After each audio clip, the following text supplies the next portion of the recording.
والنجم والشجر يسجدان والسماء رفعها ووضع الميزان ألا تطغوا في الميزان وأقيموا الوزن بالقسط ولا تخسروا الميزان والأرض وضعها للأنام فيها فاكهة والنخل ذات الأكمام والحب ذو العصف والريحان فبأي آلاء ربكما تكذبان خلق الإنسان من صلصال كالفخار وخلق الجان من مارج من نار فبأي آلاء ربكما تكذبان رب المشرقين ورب المغربين فبأي آلاء ربكما تكذبان مرج البحرين يلتقيان بينهما برزخ لا يبغيان فبأي آلاء ربكما تكذبان يخرج منهما اللؤلؤ والمرجان فبأي آلاء ربكما تكذبان وله الجوار المنشآت في البحر كالأعلام فبأي آلاء ربكما تكذبان كل من عليها فان ويبقى وجه ربك ذو الجلال والإكرام فبأي آلاء ربكما تكذبان يسأله من في السماوات والأرض كل يوم هو في شأن فبأي آلاء ربكما تكذبان سنفرغ لكم أيها الثقلان فبأي آلاء ربكما تكذبان يا معشر الجن والإنس إن استطعتم أن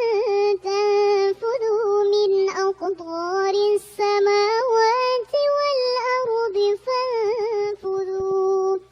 لا تنفذون إلا بسلطان فبأي آلاء ربكما تكذبان يرسل عليكما شواظ من نار ونحاس فلا تنتصران فبأي آلاء ربكما تكذبان فإذا انشقت السماء فكانت وردة كالدهان فبأي آلاء ربكما تكذبان فيومئذ لا يسأل عن ذنبه إنس ولا جان فبأي آلاء ربكما تكذبان يعرف المجرمون بسيماهم فيؤخذ بالنواصي والأقدام فبأي آلاء